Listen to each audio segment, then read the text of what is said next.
ये हमारा मुंजिज और मुस्हिल का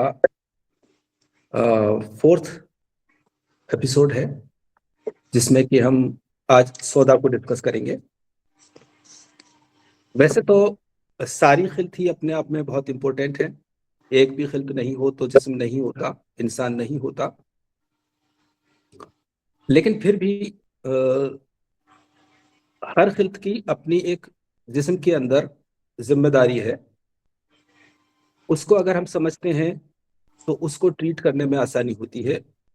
और यही एक बड़ी बात है कि इस बात को समझा जाए कि वो खिल्त कहाँ है, क्या है, कैसी है और क्या करती है। जैसा कि आप जानते हैं, आज हम सौदा की बात कर रहे हैं।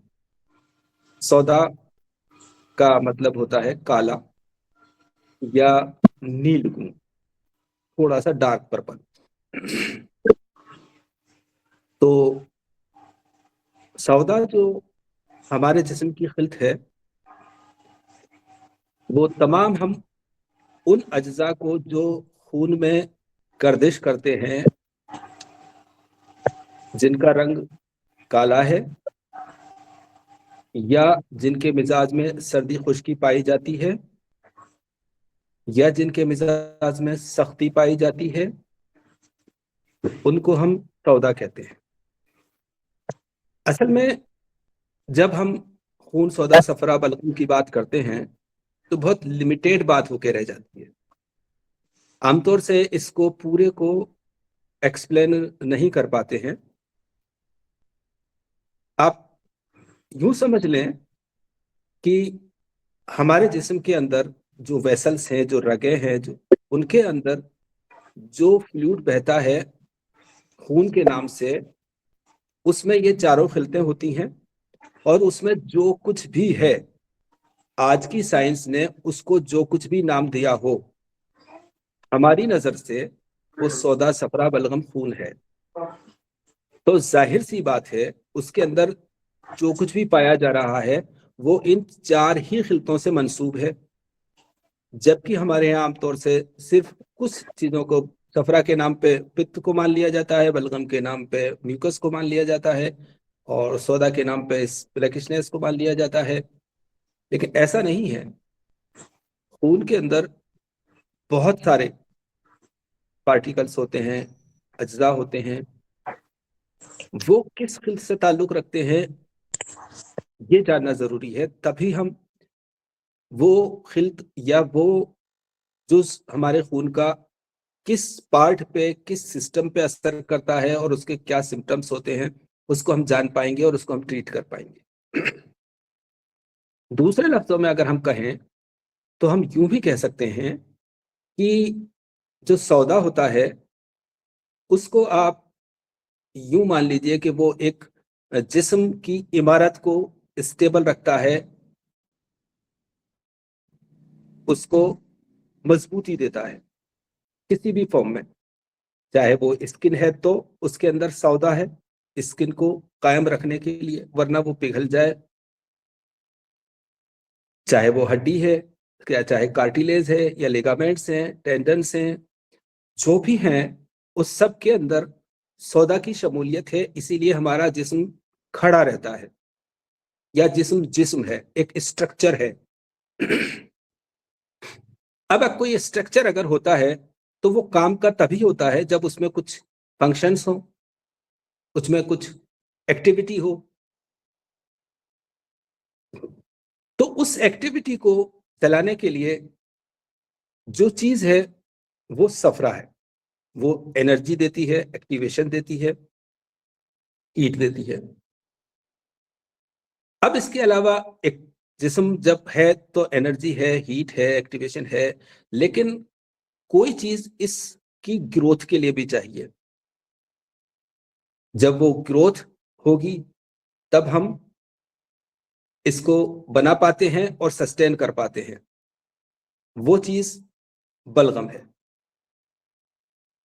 बलगम को आप जब पानी से ताबीर करते हैं, जब हम उधर कहते हैं आग हवा मिट्टी पानी, तो हम बलगम को पानी से रिलेट करते हैं। तो आप यूं समझ सकते हैं कि जब ये इमारत है और जब ये अगर इस इमारत में कहीं कोई टूट फूट हो गई तो हम सीमेंट, बजरी या कोई भी चीज उस पानी के साथ मिक्स करते हैं और उसकी रिपेयरिंग कर देते हैं, यानी कि ये पानी इसकी सस्टेन करने के लिए, इसकी ग्रोथ के लिए जरूरी बनाया, तब भी हमने पानी इस्तेमाल किया और अब भी, लेकिन बाद में वो सख्ती आ गई। और अगर वहां पे कोई खाने पीने की चीज बनेगी, चाहे आटे से बने या चावल से बने या दाल से बने किसी से, तब भी आप पानी का इस्तेमाल करते हैं। तो इसका मतलब ये हुआ कि इस इमारत में जो जिंदगी को डेवलपमेंट देती है, जो खुराक देती है, जो नरिशमेंट देती है, उसको हम बलगम का नाम दे सकते हैं। अब जो दम है, जो खून है, चूंकि वो एक, उसके अंदर रूह हैवानी होती है, असल जिंदगी तभी सांस लेगी, तब ये होगा। तो ये जिस इस पूरे स्ट्रक्चर के अंदर जो भी हवा है, वो इस खून का नाम ले सकते हैं। तो इस तरह से ये एक इमारत, एक जिंदा इमारत बनती है, एक काम की इमारत बनती है। एक इंसानी जिस्म को भी आप इमारत से ताबीर करते हैं, तो इन सब चीजों का इस तरह से एक रफली समझ सकते हैं आप। और जब हम सौदा पे आते हैं, तो हमने चूंकि बाकी खिलतों को समझा, सौदा की जो सबसे बड़ी बात है वो ये है कि ये हमारे जिस्म को सख्ती देता है, हमारे जिस्म को बनाए रखता है, लेकिन इसके साथ साथ ही ये जब बिगड़ जाता है तो नुकसान भी बहुत करता है। और इसमें अगर ऐसा बिगाड़ पैदा हो जाए जो मुसलसल होने लगे, तो वो सबसे ज्यादा नुकसानदेह होता है। तो सौदा 5 तरह से, जो इसमें जो बिगाड़ पैदा होता है, फसाद पैदा होता है, या गैर तबई कंडीशन जब पैदा होती है, तो वो 5 तरह से होती है। एक तो ये होता है नॉर्मली कि जो सौदा है वो अपनी तबई मिकदार में ही बढ़ जाए। मिसाल के तौर पे किसी के प्लेटलेट्स ज्यादा हो जाएं, तो ये उसका नेचुरली हमारे जिस्म में होनी चाहिए, लेकिन उनकी मिकदार बढ़ गई, तो ये तबई तौर से इसमें एक फसाद पैदा हो गया या अननेचुरलनेस आ गई, तो ये सौदा में बिगाड़ पैदा हो गया। फिर इसके अलावा ये होता है कि जब जो सौदा है उसका खुद का एहतराक हो जाए। एहतराक के मानी जैसे कि हमने पिछली बार भी डिस्कस किए थे, एहतराक का मतलब आमतौर से तो जलना होता है, लेकिन जलने से मुराद यहां पर यह है कि कोई खिल्त हरारत की वजह से जब अपने मॉइस्चर को छोड़ देती है और वो खुश्क हो जाती है और वो इनएक्टिव हो जाती है, तो वो सौदा में तब्दील हो जाती है और उसको एहतराक खिल्त कहते हैं, चाहे वो बलगम हो, सफरा हो, खून हो या खुद सौदा हो। तो चूंकि आप ये देख रहे हैं कि सौदा अपने आप में सर्द खुश्क मिजाज रखता है, लेकिन चूंकि जिस्म के लिए जरूरी है और वो ब्लड में सर्कुलेट होकर के हर जगह की जरूरत के हिसाब से पहुंचता रहता है, तो जाहिर सी बात है उसके लिए एक खास मॉइस्चर की जरूरत है जो उसके साथ रहता है और वो वहां जाकर के यूज होता है। तो सौदा का अगर एहतराक हो जाए, जैसे कि आप इस तरह से, अक्सर ये चीज आपको स्किन में देखने को मिलेगी कि जो चेहरे पे झाइयां पड़ जाती हैं या और दूसरे फ्रेकल्स पड़ते हैं, मेलाज्मा, गुलाज्मा जो हो जाता है,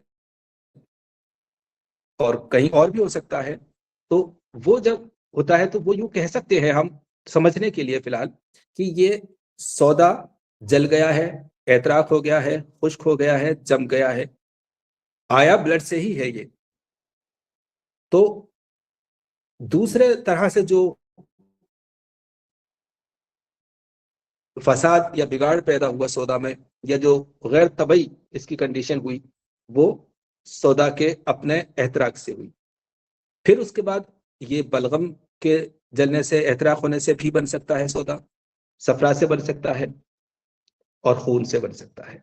तो इनके सबकी के एहतराक होने से या खुश्क होने से, इनका मॉइस्चर खत्म होने से ये सौदा में कन्वर्ट हो जाता है और फिर उसके बाद ये कहीं भी किसी भी जगह रुकने लगता है, वहां जमा होने लगता है, तब वो सौदा भी मर्ज हो जाता है।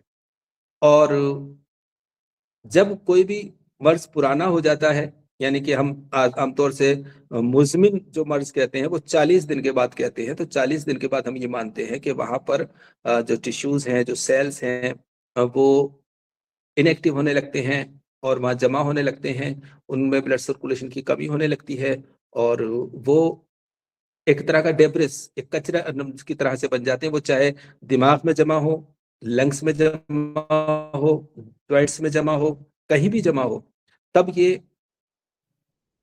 सौदा इस कंडीशन में आ जाता है। अब सौदा को पहचानने के लिए कि वो किस खिल्त से एहतराक हुआ है, हम अपनी प्रैक्टिस में हिस्ट्री भी देखेंगे पेशेंट की, पेशेंट का अपना मिजाज भी देखेंगे और उस वक्त जो सिम्टम्स आ रहे हैं हम उनको भी देखेंगे। अगर हमें हिस्ट्री मिलती है जिसमें कि कोई ठंडी चीजें ज्यादा खाई गई हैं या कोई गर्म चीजें ज्यादा खाई गई हैं, तो हम इससे रिलेट कर सकते हैं। पेशेंट का मिजाज अपना खुद का जैसा भी है, जाहिर सी बात है अगर कोई दम भी मिजाज का पेशेंट है तो उसमें ज्यादातर चांसेस ये हैं कि यहाँ पर जो एहतराक हुआ है वो दम का ही हुआ है, क्योंकि यही खिल्त ज्यादा है यहाँ पे। सफरा भी है तो उसमें सफराबी का एहतराक ज्यादा होगा। तो इसलिए हमें एज ए होल न सिर्फ खिल्त का इल्म होना चाहिए, बल्कि उसका मिजाज का इल्म होना चाहिए और फिर उसी के हिसाब से मरीज का मिजाज, मर्ज का मिजाज, यानी कि हमारे यहाँ हम जो इतने दिनों से ये सब कुछ बातें कर रहे हैं वो बुनियादी बातें हैं, जिसके में हमने अभी तक प्रैक्टिस के बारे में बहुत अच्छी बातें, ज्यादा बातें नहीं की हैं, जिसमें कि हम प्रेस्क्रिप्शन या डायग्नोसिस या ऐसी बात करें, वो इंशाल्लाह फिर कभी करेंगे। एक बार हम इस चीज को क्लियर कर लें तो ये इस एक तरह के बेस बन रही है हमारी आगे आने वाली प्रैक्टिस के लिए। तो सौदा, इसको हम स्टबर्न, ढीठ या ऐसी भी खिल्त कह सकते हैं जो बहुत मुश्किल से जाती है। इसीलिए आपने सुना होगा कि एक लफ्ज सौदाई आता है कि वो सौदाई है, सौदाई है, यानी कि मुश्किल से पीछा छोड़े। ऐसी चीज सौदा भी होती है, सौदाई होती है। अब सौदा का मिजाज चूंकि सर्द खुश्क है, इसलिए इसमें जो भी मर्ज होगा इसका सर्दी और खुश्की होगी। आप जब भी किसी भी ऑर्गन को कहीं देखेंगे, टच करेंगे, तो उसमें इस बात का दिमाग में हमेशा ध्यान रहना चाहिए कि वहां पे ठंड है, उस ऑर्गन में, उस जगह पे, तो क्या उसके साथ खुश्की भी है, खुरदरापन भी है, कोर्सनेस है, या नरमी है, फ्लेक्सिबिलिटी है, जो कि सर्दी बलगम में भी पाई जाती है, सर्दी सौदा में भी पाई जाती है। लेकिन दोनों को जो डिफ्रेंशिएट करती है वो तरी और खुश्की करती है। इसलिए हमें ये बात मालूम होनी चाहिए कि जब हम किसी चीज को देख रहे हैं, समझ रहे हैं, तो क्या वो खुश्की का जिक्र ज्यादा कर रहा है या तरी का जिक्र ज्यादा कर रहा है, या जो हम देख रहे हैं वो तरी देख रहे हैं या खुश्की देख रहे हैं। इसलिए सौदावी मर्ज में मुंजिज सबसे ज्यादा जरूरी होता है। वैसे तो हम सभी खिलतों में जब वो पुरानी हो जाए, उनका ज्यादा जमा हो जाए, तो मुंजिज और मुसिल का इस्तेमाल करते हैं, लेकिन सौदा के तकरीबन हर मर्ज में मुंजिज और मुसिल लाजमी होता है। तभी जाकर के किला कुमा कहते हैं कि अजला कहते हैं, या ये इस मर्ज का पूरी तरह से छुटकारा होता है। तो मुंजिज और मुसिल की सीरीज में सबसे इंपॉर्टेंट जो मुंजिज और मुसिल है वो सौदा के ही है। हालांकि ये कोई बहुत ज्यादा डिफरेंट नहीं है, उन्हीं दवाओं में से होते हैं, लेकिन बहरहाल ये मुंजिज बहुत जरूरी होता है। तो जब हम ये देखते हैं कि किसी शख्स को कोई सौदा भी मर्ज है और वो पुराना भी हो गया है, जाहिर सी बात है वो सौदा भी अगर मर्ज है तो पुराना भी होगा। तो उसमें सबसे पहले हमें मुंजिज और मुसिल की तरफ जाना चाहिए। अब यूं तो हमारे लिए, हमारे यहाँ पे सौदावी अमराज को ट्रीट करने के लिए कई ऐसी दवाएं हैं जो आमतौर से यूज की जाती हैं जनरल प्रैक्टिस में, जैसे माजून चौकचीनी है, माजून पुष्पा है, माजून नजा है, ऐसे कई चीजें हैं। लेकिन इन चीजों का इस्तेमाल अगर हम मुंजिज और मुसिल के बाद करें तो ज्यादा बेहतर रिजल्ट्स मिलते हैं। कभी कभी ऐसा होता है, वो प्रैक्टिस में ऐसे हालात आ जाते हैं कि आपके पास या तो मुंजिज का सामान नहीं है, या पेशेंट मुंजिज नहीं लेना चाहता है, या कोई और वजह जो पर्सन टू पर्सन डिफर कर सकती है, जिसकी वजह से मुंजिज और मुसिल नहीं दिया जा सकता है। कभी कभी कोई एज का फैक्टर होता है, जैसे 60 के बाद हम आमतौर से मुंजिज और मुसिल नहीं देना चाहते हैं, तो फिर वहां पे हम ये जो भी माजून है या सफूफ है उनको इस्तेमाल करते हैं।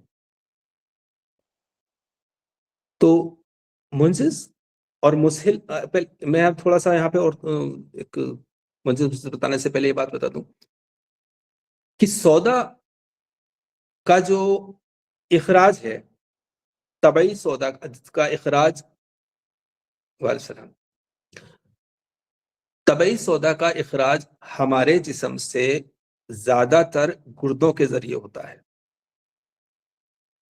तो अगर किसी शख्स के गुर्दे कमजोर हैं तो उसको ये मुमकिन है कि आने वाले वक्तों में उसको कोई सौदा भी मर्ज हो जाए। जब सौदा तबई होता है तो गुर्दों के जरिए निकलता है। किसी के गुर्दे अच्छे हैं तो सौदा का इस्तेमाल नहीं होगा, उतना ज्यादा एहतराक होने के चांस भी कम है। लेकिन जब ये सौदा, इसका एहतराक हो जाए या इसमें बिगाड़ पैदा हो जाए, गैर तबई हो जाए, एबनॉर्मल हो जाए, तब ये इंटेस्टिन्स के जरिए निकलता है, तब इसका इखराज जिस्म से, चूंकि तब ये एक भारी मादा बन चुका होता है, चाहे वो कितना ही बारीक है, कितना ही हल्का है, लेकिन कंपेरेटिवली जिस्म के लिए निकालने के लिए जो रास्ता इख्तियार करता है जिस्म भारी पार्टिकल्स के लिए, वो डाइजेस्टिव कैनाल को इस्तेमाल करता है। और जो वाटरी होती हैं या हल्की होती हैं उनको वो किडनीज के जरिए या परस्पायरेशन के जरिए जिस्म निकालता है। तो इसलिए गुर्दों का लिहाज रखा जाए। और एक बात और, मैं शायद मैंने पहले कभी बताई हो कि अगर किसी शख्स के ज्वाइंट्स में कोई प्रॉब्लम है, कोई मर्ज है, तो सर देखिए, मैं अभी कुछ भी नहीं पढ़ पाऊंगा और कुछ नहीं देख पाऊंगा, प्लीज ये हम बाद में बात करेंगे इंशाल्लाह। फिलहाल हम इसके बारे में थोड़ी सी बात कर लेते हैं। मैं कहाँ था? सर, अगर किसी शख्स के जॉइंट्स में कुछ प्रॉब्लम है, you were there. Thank you very much, thank you. अगर किसी शख्स के ज्वाइंट्स में कोई प्रॉब्लम है तो ये 100% तय है यूनानी नजरिए से और मेरे अपने तजर्बे से। जाहिर सी बात है, जो यूनानी ने कहा है, जो किया है, उसको जब हमने अपने मुशाहिदे में लिया है, जब हमने अपने तजर्बे में लिया है, प्रैक्टिस में लिया है, और फिर देखा है, तो वहां पे फिर हमारा तजर्बा भी शाहिद है इस बात का कि चाहे पेशेंट कोई किडनीज की कंप्लेंट ना करे, चाहे किसी रिपोर्ट में किडनीज की कोई एबनॉर्मलिटी ना दिखाई दे, उसका जो भी आरएफटी है नॉर्मल हो, लेकिन आप ये माने कि इसके किडनीज में प्रॉब्लम है, उनके फंक्शन में प्रॉब्लम है, वो प्रॉपर वर्क नहीं कर रहे हैं, वो इतना वर्क कर रहे हैं कि जो इन्वेस्टिगेशंस हैं वो उनमें नहीं आ पा रहा है। हमारा काम वैसे भी उनके आगे शुरू होता है। तो उस हिसाब से आप बिल्कुल कॉन्फिडेंस के साथ, यकीन के साथ इस काम को करेंगे कि चाहे कभी कभी ऐसा होता है कि हम पेशेंट्स को नहीं बताते हैं कि मैं आपकी किडनीज की भी केयर कर रहा हूँ, उसके लिए भी कुछ दे रहा हूँ, लेकिन आप देंगे। जॉइंट्स के अगर कोई प्रॉब्लम है तो। इसी तरह से सौदा में आप ये देखेंगे कि जब सौदा का असर दिल पे होता है तो ये एक घबराहट पैदा करता है और स्टेबिलिटी मांगता है, मतलब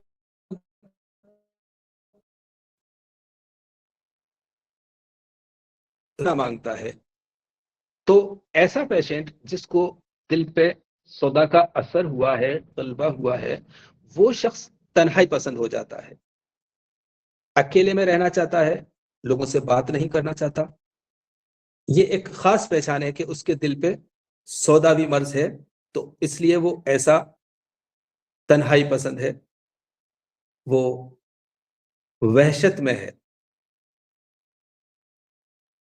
लेकिन जब इसका असर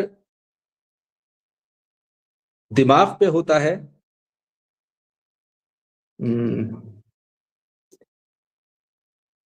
तो इंसान का जो फिक्र और फ़ैल है, जो थॉट प्रोसेस है,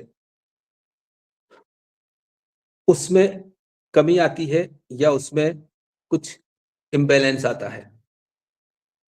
चाहे वो उस वक्त हम उसको डिप्रेशन कहें, ओसीडी कहें, एंग्जायटी कहें, कोई भी नाम दें। आज के दौर में ठीक है, इस पे ज़्यादा का हमारे दौर में, हमारे ज़माने में ये तमाम इस तरह के सौदावी अमराज को जो दिमाग से रिलेटेड थे, मालन-खोलिया कहा गया। लेकिन आज के दौर में उसको अलग-अलग तरह से डिफाइन किया गया, अच्छी बात है। लेकिन लाइन ऑफ ट्रीटमेंट थोड़े बहुत चेंजेस के साथ तकरीबन सेम रहता है। तो जब सौदा दिमाग पे असर करता है, तो इंसान का फ़िक्र और उसका फ़ेल, जो फंक्शंस हैं, उसका जो थॉट है, उसमें चेंज आता है। और चूँकि नॉर्मल आदमी नॉर्मल बातें सोचता है, अच्छा सोचता है, पॉज़िटिव सोचता है, लेकिन जब दिमाग पे कोई ऐसी चीज़ आ गई है, जो एब्नॉर्मल है, तो फिर वो एब्नॉर्मल सोचेगा, वो नेगेटिव सोचेगा। इसलिए जो जिनके दिमाग पे सौदा का असर होता है, वो नेगेटिव थिंकिंग करते हैं। सौदा का असर वैसे तो जिस्म के किसी भी ऑर्गन पे हो सकता है, लेकिन इसका ज़्यादातर असर स्टमक, हार्ट और ब्रेन पे होता है, और फिर बाद में जॉइंट्स के, और फिर उसके बाद स्किन। इस तरह से फिर धीरे-धीरे सब जगह ही हो सकता है वो, कहीं भी हो सकता है। तो सौदावी अमराज कई तरह के होते हैं। सारे ही अमराज को ट्रीट करने में 2 बातें इंपॉर्टेंट होती हैं। एक बात, आपकी नॉलेज अपनी जगह है, आपको सब कुछ पता है, लेकिन आपका कॉन्फिडेंस होना बहुत ज़रूरी है। क्योंकि जो जिन लोगों को सौदावी मर्ज़ होते हैं, वो आमतौर से ज़हीन होते हैं। या तो होते हैं, और या फिर वो बहुत सारी स्टडी करके, बहुत सारे डॉक्टर्स के पास, हकीमों के पास, वैद्यों के पास जा जाके बहुत कुछ जान लेते हैं। इसलिए अगर आपके पास कोई सौदावी मर्ज़ का मरीज़ आ रहा है, तो जितना आप बोलते हैं उससे ज़्यादा वो बोल सकता है। कुछ पॉइंट्स आप हो सकता है इस वक़्त जैसे मेरे से मिस हो जाते हैं, ल लिख के रखता हूँ उसके बावजूद भी, तो लेकिन उससे मिस नहीं होते। वो उन सबको बहुत अच्छी तरह से याद करके लाया होता है या याद ही रहते हैं। तो उस वक़्त अगर आपके अंदर कॉन्फिडेंस है और वो इस बात से इम्प्रेस हो जाता है कि नहीं, आप समझ रहे हैं इस बात को, उसको ये समझना बहुत ज़्यादा ज़रूरी है कि आप समझ रहे हैं, क्योंकि वो समझ रहा है कि मैं समझ रहा हूँ। तो जब वो ये समझ जाता है कि आप समझ रहे हैं, तो फिर वो मान लेता है आपकी बात। इसलिए सबसे पहली चीज़, बाकी अमराज में इतना असर नहीं पड़ता इस चीज़ का, कॉन्फिडेंस का। इम्पोर्टेंस हर जगह रहती है, लेकिन यहाँ पे ज़्यादा। तो आपका पहले नंबर का जो है, वो कॉन्फिडेंस होना चाहिए, ताकि पेशेंट आपके पास रुक सके, आपसे इम्प्रेस हो सके, आप में बिलीव कर सके। उसके बाद फिर आपकी नॉलेज या जो आपका एक्सपीरियंस है वो काम करता है। और जब भी कोई पेशेंट इस तरह का आएगा तो उसको पहले से ही ये बात बता देनी होती है कि ये बीमारी बहुत मुश्किल से जाती है, लंबे टाइम में जाती है। चूंकि वो बहुत जगह होके आ चुका होता है, इसलिए अगर कहते हैं तो आवाज नहीं आ रही। हेलो। जी सर, आ रही है। आ रही है, फिर ये बोले थे माइक ऑफ है। उनका होगा, प्लीज कंटिन्यू। हम्म। तो एक दो तीन और पॉइंट्स हैं जो उसको कि मैं आपको बताऊं, फिर हम इसके मसल और मुंजिस की बात करेंगे। जैसा कि मैंने कहा, जब दिमाग सौदा, ये आपको डिफरेंशिएट करने में बहुत मदद करेगा पेशेंट्स की जो थॉट प्रोसेस है उसको, कि जब सौदा दिमाग पे असर करता है तो उसका जो थिंकिंग है वो चेंज होती है और उसके जो एक्शंस हैं वो भी चेंज होते हैं। इसी के साथ साथ अगर दिमाग में सौदा जाता है तो ये कंडीशन है, और सफरा अगर जाता है, जो कि सफरा का एहतराक होकर के, हमें यहां ये देखना होता है कि दिमाग में जो सौदा है वो किस खिल्त के एहतराक से हुआ है। इस चीज में अलग सिम्टम्स आते हैं।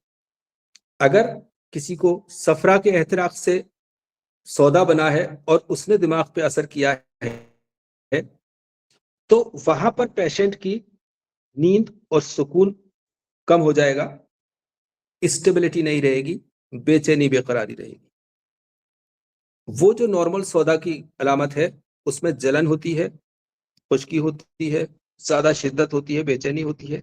यहाँ पे उसका थोड़ा सा लाइट जो रोल है वो पिक्चर मिलेगी उसकी। और जब सौदा बलगम के एहतराक से दिमाग पे पहुंचेगा तो उसकी मेमोरी को लॉस करेगा।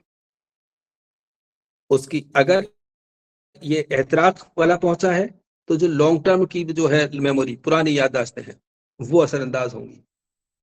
और अगर सिर्फ बलगम है तो जो ताजा वाली है, जो शॉर्ट टर्म है, जो अभी की है, जो आज की नहीं है, वो असरअंदाज होती है।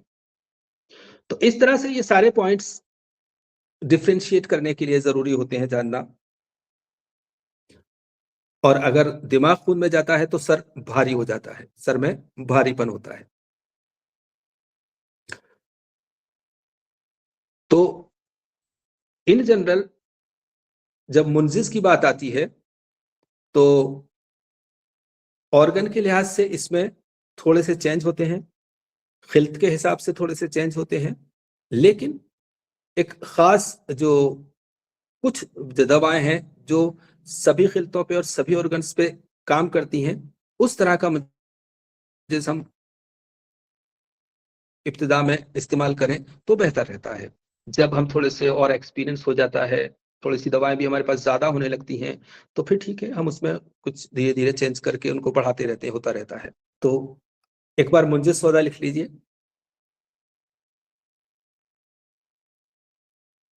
सपिस्ता यानी लेसुए, उन्नाब, शात्रा, बरगाजुबा,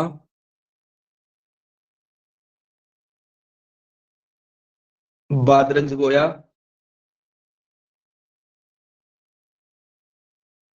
मुलेठी, उस्तो खुद्दूस, बादियान। ये एक बहुत ही नॉर्मल और प्रॉपर मुंजिस सौदा है जो कि हम सर एक बार प्लीज किसी भी रिपीट मर्ज कर में। दीजिए। सपिस्ता यानी लहसुए, उन्नाब, शात्रा, बर्ग गाजुबा, बादरंज गोया,